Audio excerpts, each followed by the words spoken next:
안녕하세요, 한상기입니다. 오늘 소개해드릴 차는 현대 i30 N라인입니다. N라인은 일반 i30와 고성능 N 모델 사이에 위치하는 중간적인 성격이고요. 기존의 1.6 터보가 이름을 바꾼 거죠. 기존과 같은 1.6 터보를 사용을 하지만 이름에 1.6이 없어지고 그냥 i30 N라인이 됐습니다. 그리고 기존의 1.6에는 없던 수동 변속기 사양도 있습니다. 출시 초기에 비하면 트림이 좀 간소화됐죠. 예를 들어서 1.4 터보는 트림이 2개고요. 지금 보시는 N라인은 딱 이 N라인 하나예요. 독일 회사들 같은 경우에는 예전부터 이런 중간적인 성격의 라인업들을 운영을 하고 있죠. 예를 들면은 아우디의 S라인도 그렇고 벤츠의 AMG 라인도 그렇고, 그리고 기아 같은 경우에도 유럽에는 이런 중간적인 모델들을 운영을 하고 있습니다. 현대도 국내에서 이 N라인의 라인업을 점점 늘려나간다고 합니다. 그래서 이 차가 당연히 i30N만큼은 아니지만 i30N의 맛을 좀 느낄 수 있는 그런 모델이라고 이해를 하시면 될 것 같아요. 이런 모델들이 대부분 그렇긴 하지만 같은 것 같지만 디테일을 보면은 조금씩 다릅니다. 그래서 큰 틀에서 보면은 이미지가 좀 달라 보이죠. 그런데 이 i30 N라인 같은 경우에는 색상에 따라서 느낌의 차이가 좀 큰 것 같아요. 지금 보시는 이 빨간색이 기존의 일반 i30 대비해서는 좀 차별화가 되고, 반대로 하얀색 같은 경우에는 이게 지금 N라인이 맞나 싶을 정도로 좀 수수해 보이고 그렇습니다. 디자인 파츠를 보면은 그 전용 부품을 많이 사용을 했어요. 예를 들면은 그릴도 N라인 전용이죠. 그리고 이 범퍼의 형상 때문에 그런지 일반 i30에 비해서는 좀 차가 낮아 보여요. 앞에 비해서는 뒤가 좀 더 차별화가 됩니다. 예를 들어서 디퓨저와 머플러 팁에서 일반 i30와 좀 차별화가 되고요. N라인 로고는 트렁크에만 붙어 있어 갖고 보통 사람들이 보면은 이게 한눈에 N라인 모델인 것을 알아보기가 쉽진 않을 것 같아요. 그리고 라인이 붙은 이 플레이트는 무광인데 이것도 디자인이 괜찮아 보여요. 시각적으로도 괜찮고. 타이어는 미쉐린의 파일럿 스포츠 4, 사이즈는 둘두로의 40ZR18입니다. 트레드웨어는 320이고요. 메이드 인 스페인 제품이네요. 1.4에서는 가장 작은 사이즈가 205에 55와 16이네요. TX에 들어가면은 18인치는 오즈와 레이스 휠 두 가지를 고를 수가 있는데, 오즈 휠이 7.8kg으로 더 가볍네요, 레이스보다. 참고로 기본 휠은 12kg인데 이 오즈 휠은 7.8kg니까 많이 가볍긴 합니다. 예, 실내의 기본적인 디자인은 동일하고요. 몇 가지 포인트만 추가가 된 정도죠. 예를 들면은 송풍구와 기어 레버에 그 빨간색 포인트가 추가가 됐고요. 시트도 역시 마찬가지죠. 그래서 몇 개의 포인트가 추가가 되긴 했지만 기본적인 디자인은 뭐 동일하다고 보시면 될 것 같아요. i30를 오랜만에 다시 타보니까 확실히 이와 비슷한 급의 그 현대기아 차들 있잖아요. 뭐 예를 들면 벨로스터라든가 K3, 아반떼와 비교했을 때 확실히 실내가 좀 더 고급스러워요. 예를 들면은 이 대시보드의 형상 같은 경우에도 좀 더 현란하고 내장재 자체도 앞서 말씀드린 차들보다 좋습니다. 일단 이 대시보드에 쓰인 플라스틱을 보면은 그 눈으로 보기에도 좀 더 나아 보이죠. 앞서 말씀드린 차종과 비교해서. 물론 이렇게 만져보면은 그 상위 모델들처럼 이렇게 부드러운 건 아닌데 이 급의 평균보다는 괜찮은 편입니다. 재작년에 시승했던 1.4는 그 내장재 색깔이 약간 파란색이었는데 이 차는 검은색이에요. 그 파란색보다는 이 검은색이 좀 더 보기가 괜찮은 것 같아요. 돌출형 모니터는 이제 여러 번 보다 보니까 이제 눈에 많이 익숙해졌네요. 이 자꾸 흔들어 보면은 약간의 움직임은 있는데 이거는 뭐 정상이고요. 소리도 거의 안 납니다. 실내를 보면은 이 블랙 하이그로시가 쓰인 범위가 그렇게 넓지가 않아요. 지금 보시는 이 모니터 주변과 이 공조양치 주변 뭐 이 정도에만 쓰였고, 요즘에 다른 차들에 비하면은 하이그로시가 쓰인 범위가 그렇게 많은 편은 아닙니다. 이 안쪽에 있는 메뉴의 경우에는 뭐 기존과 크게 다르지 않죠. 지금 보시는 화면은 내비게이션이고요. 그러니까 다른 화면에서 이 맵을 한 번만 누르면은 이렇게 내비게이션 화면으로 바로 전환이 되고, 이 내비는 이 내비게이션 메뉴 화면이고요. 그리고 여기는 즐겨찾기인데 지금 보시는 것처럼 이렇게 미리 지정을 해두면은 자기가 원하는 그 메뉴로 이렇게 한 번에 이동을 할 수가 있죠. 여기는 전체 메뉴 화면이고요. 이 안내 음성 같은 경우에는 이렇게 4가지로 늘었네요. 송풍구는 레드 포인트가 들어갔다고 했는데 그 레드 포인트는 그 양쪽 끝에만 적용이 됐고요. 가운데는 적용이 안 됐어요. 이왕 해줄 거 가운데까지 다 넣어줬으면 좋지 않았을까 싶습니다. 그리고 많은 현대차는 도어락 버튼이 그 도어 트림에 있잖아요. 근데 이 차 같은 경우에는 여기 가운데 있어요. 공조양치는 상당히 직관적인 디자인이죠. 이 디자인이 직관적일 뿐만 아니라 여기에 적용된 이 액정의 크기도 상당히 큰 편입니다. 그래서 디자인도 그렇고 이 액정도 그렇고 공조장치 같은 경우에는 굉장히 사용하기가 쉽고 직관적인 디자인이라고 말씀을 드리겠습니다. 기어레버 앞에는 이 수납 공간이 있는데 여기는 이제 무선 충전 패드가 이 안에 있죠. 이 무선 충전 패드는 뭐 다른 차들처럼 이렇게 올려만 놓으면은 자동으로 충전이 시작이 되고요. 놓고 내리면은 놓고 갔다고 이렇게 안내 멘트도 나오죠. 그리고 여기 안쪽에는 USB와 옥스 단자가 마련이 됩니다. 12V도 있고요. 그래서 대부분의 현대차가 이 기어레버 앞쪽에 수납 공간 디자인이 참 좋은 편인데 이 차 역시도 이렇게 올려만 놓으면은 핸드폰을 충전을 하면서 핸드폰을 같이 볼 수가 있으니까 이런 점은 참 편한 것 같아요. 기어레버에도 조금 멋을 냈어요. 예를 들면은 여기에 레드 포인트가 들어갔고 이 밑쪽에도 이렇게 두 갈래로 바늘땀이 들어갔죠. 빨간색. 그리고 여기에 N 로고가 있으니까 좀 더 스포티해 보이긴 합니다. 확실히 로고가 있고 없고에 좀 차이가 있죠. 통풍과 열선 시트는 각각 3단계가 마련이 되고요. 스티어링 휠 열선도 있죠. 그리고 드라이브 모드는 에코와 컴포트, 스포츠 세 가지가 있습니다. 대부분의 차들처럼 컵홀더는 앞뒤의 크기와 깊이가 조금씩 다르고요. 여기 같은 경우에는 이렇게 닫아서 완전히 수납 공간으로 사용을 할 수도 있죠. 그리고 이쪽 옆에 약간 길쭉하게 수납 공간을 따로 마련해 놓은 것도 약간 좀 특이합니다. 이 센터 콘솔 박스의 크기는 차 그 사이즈를 생각을 하면 적당한 편이고요. 완전히 네모 반듯하진 않아요. 그리고 이 안쪽에도 12V가 하나 더 마련이 됩니다. 참고로 센터 콘솔 박스의 커버는 이 슬라이딩이 되는데 이게 프리미엄 시트 패키지에 포함이 된 거죠. 프리미엄 시트 패키지에는 전동식 시트와 앞좌석 통풍, 그리고 이 지금 보시는 이 슬라이딩 센터 콘솔 커버, 그리고 메모리 시트 등이 포함이 됩니다. 후방 카메라는 확실히 상위 모델에 비해서 떨어지죠. 지금 보시는 것처럼 화질도 상위 모델 대비 현저하게 떨어지고요. 이 안에 있는 메뉴도 없죠. 지금 보시는 것처럼 이렇게 가이드라인 연동만 있습니다. i30의 실내에서 가장 디자인이 마음에 드는 게 이 운전대예요. 운전대 디자인이 되게 좀 스포티하죠. 일단 3스포크의 이 하단부에 있는 이 디자인이 좀 꽤 마음에 들고요. 물론 여기 같은 경우에는 메탈은 아니고요. 메탈로 플라스틱이죠. 스포크 하단에는 N 로고가 자그맣게 새겨져 있고요. 운전대 림의 경우에는 조금 두꺼운 편이고요. 반펀칭이 적용된 이 부분의 가죽은 약간 좀 이렇게 푹신해서 손에 잡히는 그립은 좋은데 제가 어제만 그랬는지 모르겠는데 땀이 나면은 그 의외로 약간 좀 미끄러운 편입니다. 그리고 운전대 열선의 경우에는 이 전체에 전부 다 들어오고요. 오늘 아침에 그 지하주차장에 영상 3도였는데 열선 키니까 한 1분 정도 있다가 이렇게 한 온기가 들어오는 것 같더라고요. 그리고 스포크 왼쪽에는 오디오와 음성인식, 오른쪽에는 트릭 컴퓨터와 크루즈 컨트롤 조절 버튼 등이 모여 있습니다. 이 차는 그 패들 시프트가 있는데 다른 현대차 대비해서 좀 길어요. 보통 현대차는 이 패들 시프트가 좀 짧잖아요. 근데 이 차는 이 앞에서 봤을 때 위아래로 이게 보일 정도로 이 패들 시프트의 위아래가 좀 긴 편이죠. 계기판은 간결한 디자인이고요. 눈에는 되게 잘 들어오죠. 이렇게 화려하진 않지만 지금 보시는 창은 트릭 컴퓨터 메뉴고요. 이 사용자 설정에 있는 메뉴도 기존의 현대차들에서 많이 보던 거죠. 이 차 같은 경우에는 운전자 보조에 들어가면은 이 차로 안전과 운전자 주의 경고, 스마트 크루즈 응답선, 그러니까 요즘에 운전자들이 선호하는 그런 안전 장비들이 거의 대부분 들어가 있어요. 차로 안전 경우에도 이렇게 세 가지를 선택을 할 수가 있는데 차로 이탈 방지 능동 보조가 가장 적극적인 개념입니다. 보통 서스펜션과 시트가 비슷하게 가는데 이 시트의 쿠션은 좀 전체적으로 탄탄한 편입니다. 그리고 허벅지 바깥쪽과 옆구리를 잡아주는 그 좌우의 기능성도 괜찮은 편이고요. 그리고 시트 백에 보면은 좀 희미하게 N이라고 새겨져 있죠. 저 N이 너무 좀 희미한 게 아닌가 싶어요. 시트의 기능성은 전체적으로 마음에 드는데 i30N도 그랬지만 이 차의 성격을 감안을 하면은 시트 포지션이 조금만 좀 더 내려갔으면 좋겠어요. 도어 트림의 디자인은 간결한 편이고요. 실내의 다른 부분에 비해서 이 도어 트림 스위치 주변의 플라스틱은 좀 떨어지는 편이에요. 좀 딱딱하죠. 그리고 도어 포켓의 크기는 상당히 넉넉하고요. i30가 그 동급의 다른 차들에 비해서 좋은 점 중에 하나가 유리창 4개가 전부 다 상하행 원터치죠.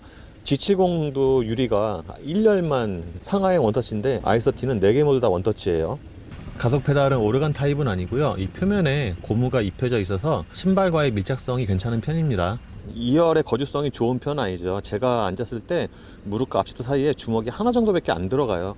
그러니까 동급의 다른 차들에 비해서도 2열의 거주성이 좀 부족한 게 아닌가 싶습니다. 방금 말씀드린 것처럼 무릎과 앞시트 사이에 주먹이 하나밖에 안 들어가는데 이 차의 거주성이 좁기도 하지만 이 차의 운전 자세가 그 다른 차들에 비해서 조금 좀 뒤로 물러나서 앉게 되는 것 같아요. 왜냐하면은 이 시트 백과 이 B필러를 보면은 제가 다른 차를 운전할 때보다는 뒤로 좀 이렇게 물러나 있거든요. 이런 좀 차이가 있는 것 같아요. 반면에 2열 시트의 등받이 각도가 너무 고추선 편은 아니고요. 유리는 약간 남습니다. 이 안전벨트도 앞뒤 모두 빨간색인데 이 가운데 좌석은 또 아니네요. 트렁크는 바닥이 깊은 편이고요. 다른 말로 하면은 이 턱이 좀 높다고 느낄 수도 있죠. 그리고 이 전체적인 형상 자체가 좀 정사각형의 모양이에요. 그리고 여기 측면에는 12V가 마련이 됩니다. 2열 시트를 접으면 이 정도의 공간이 생기는데 그 트렁크 바닥과 2열 시트에 그 큰 턱이 있죠. 이런 거 보면은 트렁크 공간을 넓히기 위해서 이 바닥을 좀 낮춘 게 아닌가 싶어요. 트렁크를. 예, 이 차의 성격을 감안을 하면은 공회전 엔진 소리는 충분히 조용한데 그 음색은 뭔가 약간 좀 디젤 같은 소리가 나요. 사실 이 엔진이 지금 여러 차에 쓰이고 있잖아요. 뭐 K3 GT도 그렇고 벨러스터도 그런데 그 차들과는 또 엔진 소리가 공회전 때 좀 다르네요. 약간은 좀 디젤 같은 좀 털털털털하는 그런 소리라고도 이렇게 표현을 할 수가 있을 것 같아요.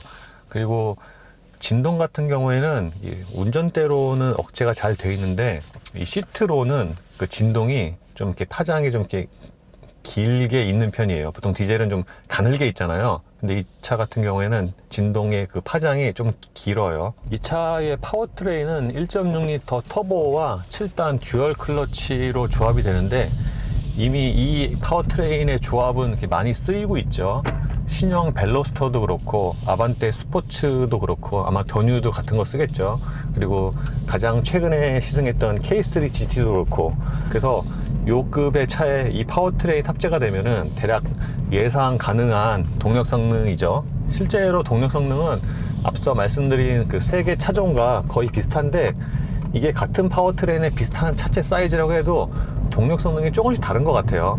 물론 그 시승차마다 좀 편차가 있을 수도 있지만 그 가장 최근에 탔던 K3 GT와 비교를 해도 조금씩 다르고 이따가 말씀을 드리겠지만 이 차가 신형 벨로스터 1.6이라든가 K3 GT보다는 조금 느려요. 이 차는 N9이잖아요. 그래서 기존의 1.6과 하체가 좀 다르다고 하는데 제가 기존의 1.6 터보를 못 타봐서 비교를 못하는 게 조금 아쉽긴 하네요. 7단 듀얼 클러치는 좀 꿀렁임이 있잖아요. 현대차는 예를 들어서 1.4 터보도 그렇고 투싼 1.7 디젤도 그렇고 그 저속에서 출발할 때 좀 꿀렁임이 있는데 얘는 그런 그 꿀렁임이 좀 적어요. 보통 현대차의 그 7단 DCT는 출발할 때도 그렇고 또는 그 달리다가 이제 신호 걸려서 천천히 정차를 하잖아요. 멈추잖아요, 속도를. 그럴 때도 좀 이렇게 내려갈 때 좀 꿀렁임이 있는데 이 차는 그런 거는 별로 못 느끼겠어요. 되게 매끄럽게 작동을 해요. 소음 같은 경우에는 확실히 좀 많이 올라오는 편이죠. 타이어 소음이. 기본적으로 타이어가 좀 소음이 있는 제품인데 그래도 그 같은 파워트레인의 그 차들 중에서는 얘가 제일 나은 것 같아요. 타이어 소음이 많이 올라오긴 하지만 그래도 조금 더 한 번은 좀 걸러져서 들어옵니다. 주행을 하다 보면은 이쪽 구석에서 이제 돌멩이들 튀는 소리가 들리잖아요. 그 소리가 좀 잘 들리긴 하는데 뭐 벨로스터라든가 K3 GT보다는 좀 그게 좀 순환해서 들린다고 할까? 그렇습니다. 그래서 이 차만 놓고 보면은 결코 조용한 차는 아니지만 그 비슷한 급의 그 차들과 비교를 해보면은 이 차가 상대적으로는 방음이 좀 잘 된 편이에요. 이 차 처음 운전하자마자 느낀 것 중에 하나가 하체인데 하체가 제가 생각했던 것보다 더 단단해요. 보통 탄탄하다고 표현을 많이 하잖아요, 요즘에는 신차 타면은. 근데 이 차는 탄탄보다는 단단에 더 가까워요. 어제 타면서 곰곰 생각을 해보니까 이 차의 하체 그 댐핑의 단단함 또는 그 상하의 움직임이 그 i30N의 그 노멀 모드와 비슷하지 않나. 사실 i30N의 노멀 모드도 꽤 단단한 편이거든요. N 모드는 훨씬 더 단단하고. 근데 이 차 이 정도면은 그 i30N의 노멀 모드와 거의 비슷하지 않나 싶어요. 어떻게 보면 더 단단한 것 같기도 하고, 다른 말로 하면은 얘가 벨로스터 N의 그 노멀 모드보다는 더 단단하게 느껴지고요. 그래서 보통 이렇게 단단한 또는 짱짱한 하체를 선호하는 분들에게는 굉장히 좋은 서스펜션이 아닐까 싶고요. 다른 말로 하면은 보편적인 운전자들에게 선호받을 만한 그런 하체의 세팅은 아니죠. 저 같은 경우에는 이 차를 만약에 데일리카로 타고 다닌다 라고 가정을 한다면은 그 재작년에 탔던 1.4 터보가 더 좋아요. i30도 이미 한 차례 타봤기 때문에 대략 코너에서의 거동이 예측이 가능한데,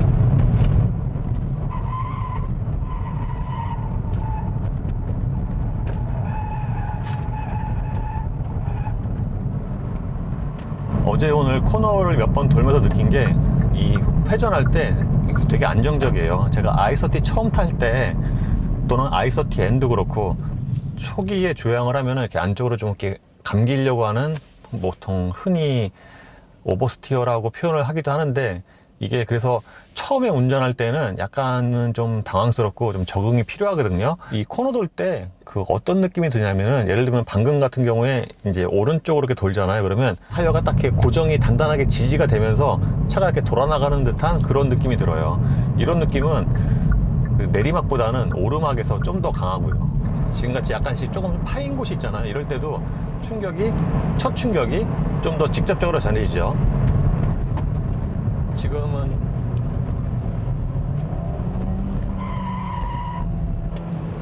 방금 그 오르막 코너 같은 경우에는 그 ATCC의 효과가 두드러지게 나타나는 것 같아요. 그러니까 기본적으로는 차가 대부분 그렇지만 코너 빠르게 돌면은 언더스티어가 나려고 하잖아요. 그래서 밖으로 밀려나려고 하는데, 그때 그 안쪽으로 감아주는 그런 그 효과가 또는 모션이 두드러집니다. 그래서 코너를 좀 빨리 돌 때 그 효과를 가장 크게 보는 것 같아요. 가속력은 대략 예상한 정도인데, 그 앞서 말씀드린 것처럼 K3 GT나 신형 벨로스터 1.6보다는 조금 느려요. 그 차들과 비교를 해보면은 특히 그 200 넘어서의 그 가속력에서 좀 차이를 보입니다. 참고로 신형 벨로스터 1.6과 K3 GT는 200까지 거의 똑같이 나가거든요. 그 후에는 신형 벨로스터가 좀 더 빠르긴 하지만, 근데 이 차 같은 경우에는 걔네들보다는 좀 느려요. 가속할 때 그 느낌 있잖아요. 그 느낌이 좀 차이가 있어요. 예를 들어서 앞서 말씀드린 그 두 차는 고속까지 쭉 가속을 할 때 뭔가 이렇게 남김없이 쫙 출력이 좀 세게 나온다, 그런 느낌이 있는데, 이 차는 그 정도는 아니에요. 물론 이 차만 놓고 보면은 충분히 가속력이 괜찮긴 한데, 아무래도 같은 파워트레인의 그 차들과 비교를 하면은 조금 아쉬울 수는 있겠죠. 정속 주행할 때 순간 연비는 시속 90으로 달리면은 대략 한 14, 15 이 정도 나오는데, 이거 좀 예상보다 좀 낮은 것 같아요. 왜냐면은 아반떼 스포츠는 이거보다는 좀 높게 나왔던 것 같거든요. 근데 얘는 그렇게까지는 안 나오고, 그리고 시속 110에서는 대략 한 12, 13 나오는데, 이거는 또 90과 그렇게 또 큰 차이는 안 나요. 이 i30 N9은 하체가 가장 많이 바뀐 걸로 제가 알고 있는데, 이게 좀 호불호를 좀 확실하게 탈 수 있는 것 같아요. 기본형 모델의 1.4만 타봐도 그 주행 질감이 좋거든요. 그래서 그거보다 하체를 좀 더 단단히 조이긴 했어도, 기본적으로 이 i30 N9이 그 하체의 그 주행 질감이 좀 더 고급스럽긴 합니다.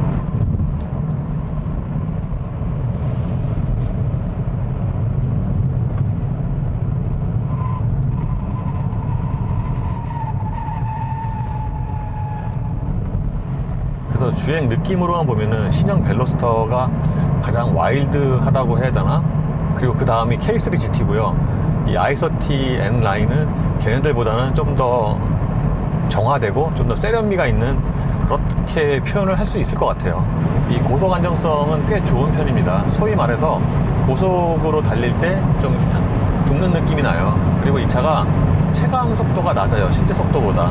저 같은 경우에는 1.4의 서스펜션이 좀 더 안정적이라고 생각이 되긴 하지만, 이 차만 해도 충분히 안정적인 고속에서요. 1.4처럼 이 차도 직진할 때 안정성이 좋고, 그리고 하체가 단단하고 상하가 짧다 보니까 고속으로 달릴 때 이렇게 매끄러운 노면은 괜찮은데, 거친 노면 있잖아요. 그럴 때는 약간 좀 말 타는 것 같아요. 제가 i30N 시승기에서 이 차 N 모드에서는 그 고속으로 달릴 때 꼭 말 타는 것처럼 위아래로 막 많이 움직인다고 이렇게 말씀을 드렸고, 그리고 이거는 그 포르쉐 911 그 스포츠 모드와도 약간 좀 비슷한 느낌이다 라고 얘기를 한 적이 있는데, 이 차도 좀 그런 느낌이 있어요.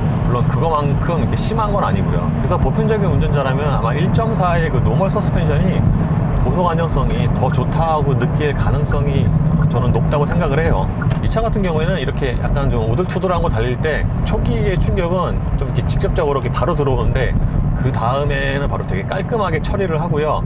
여진도 거의 없고, 그리고 과속 방지턱 같은 거 넘었다가 이제 뒤에가 이렇게 떨어지잖아요. 그때도 그 충격이, 그러니까 처음엔 강한데 그 다음엔 되게 깔끔하게 처리를 하거든요. 물론 보편적인 승차감으로만 보면은 얘가 좀 떨어진다고 느낄 수 있습니다.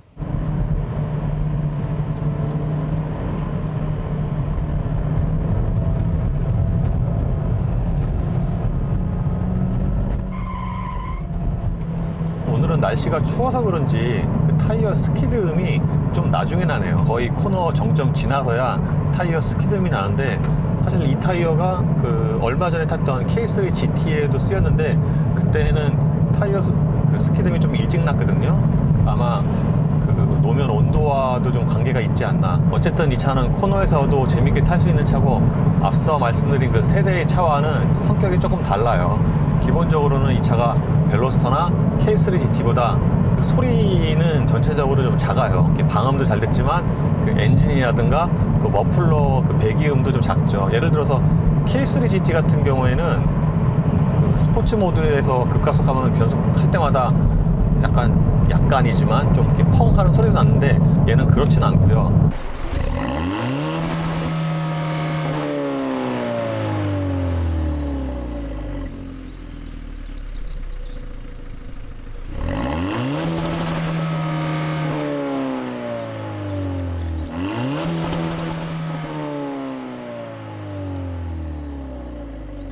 방금 보신 것처럼 스포츠 모드에서는 소리가 좀 달라지긴 하지만 그 소리가 무슨 이렇게 고성능 차들처럼 이렇게 두드러지게 튜닝이 된 건 아니에요. 그래서 이 차는 하체에서 가장 큰 매력을 찾을 수가 있는데, 다른 말로 하면은 이 하체의 그 움직임이나 또는 그 거동에서 매력을 못 느낀다면은 굳이 이 차를 살 필요는 없지 않나 싶기도 하고요.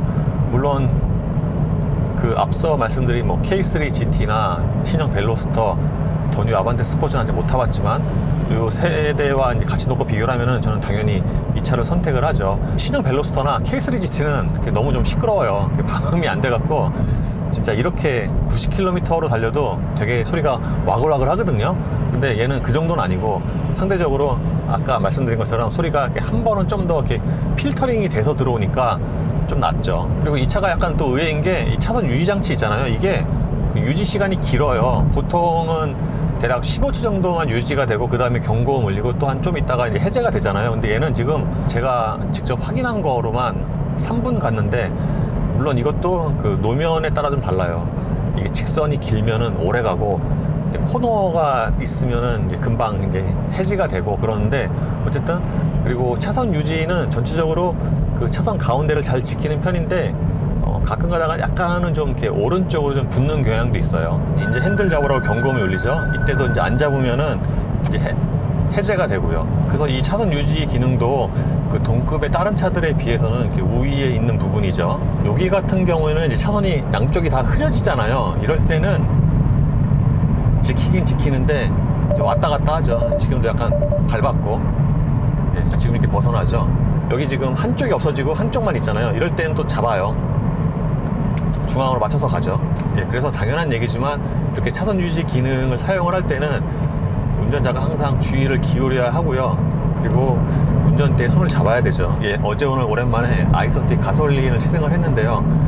이 하체가 가장 큰 변화라고 하죠. 제가 기존에 1.6을 못 타봐서 기존에 1.6과 어느 정도의 차이가 있는지 모르겠지만 1.4와 비교하면은 차이가 굉장히 커요. 1.4는 이거보다 훨씬 더 부드럽고 상하의 움직임도 크고, 물론 보편적으로 보면은 고속 안정성은 걔가 더 낫다고 생각이 되지만 얘는 걔에 비해서 한층 하체를 조인 거죠. 얘는 기존의 아이서티 1.4보다는 아이서티 N에 더 가깝고요.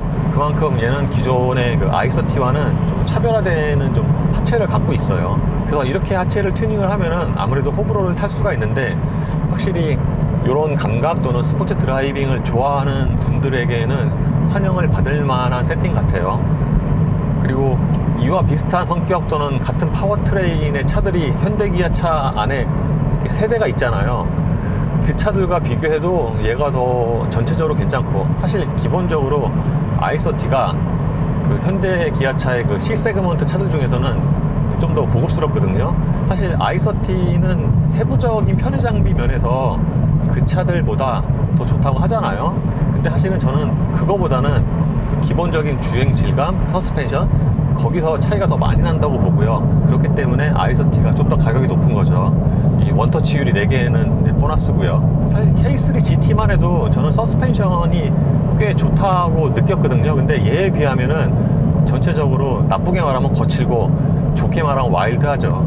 그래서 얘는 그 차들에 비하면 좀 더 세련되고 좀 정제된 그러면서도 아이소티과 비슷한 그런 느낌의 스포티한 해치백이라고 할 수가 있겠습니다. 이 차의 가장 큰 매력은 하체인데 가장 큰 단점도 이 하체 같아요. 왜냐하면은 이 차 좀 길게 운전하면은 좀 피곤할 수 있을 것 같아요. 이게 사람에 따라서 천차만별이긴 하겠지만 운전을 좀 오래 하면은 이게 좀 천천히 달려도 충격이 이게 좀 바로바로 전해지기 때문에 여기서 그 승차감의 저하가 오거든요. 그래서 단점도 이거 같고, 이 차를 데일리카로 매일매일 타고 다니기에는 좀 약간 좀 부담스러울 수도 있지 않을까라는 생각도 있어요. 그리고 2년 전에 1.4 같은 경우에는 저쪽 필러에서 잡소리가 있었는데 이 차는 거기서 나는 잡소리는 없어요. 근데 아마 저 뒤에서 나는 소리 같은데 뭔가 약간 좀 쇳소리 비슷한 게 있어요. 간헐적으로 나요. 그게 무슨 소리냐면은 왜 그 캐비넷 있잖아요. 그 옷장, 그 철제 캐비넷 문 열고 닫을 때 나는 그런 쇳소리? 뭐 좀 그렇습니다. 이 차는 제가 처음 받았을 때 주행거리가 한 1500km가 조금 넘었었는데 새차 냄새는 안 나요. 보통 겨울에 새차 냄새가 안 나긴 하죠. 예, 이로써 현대 아이소티 N 라인의 시승을 마치겠습니다. 감사합니다. 다음 시승은요, 그 현대 팰리세이드가 있고요. 바로 내일 모레 하네요. 그리고 내일은 또 EX300H 하고요, 신형. 그리고 카마로 SS가 있고요. 혼다 파일럿이 있습니다. 저는 그래도 재작년에 탔던 1.4 터보의 하체가 딱 마음에 드네요.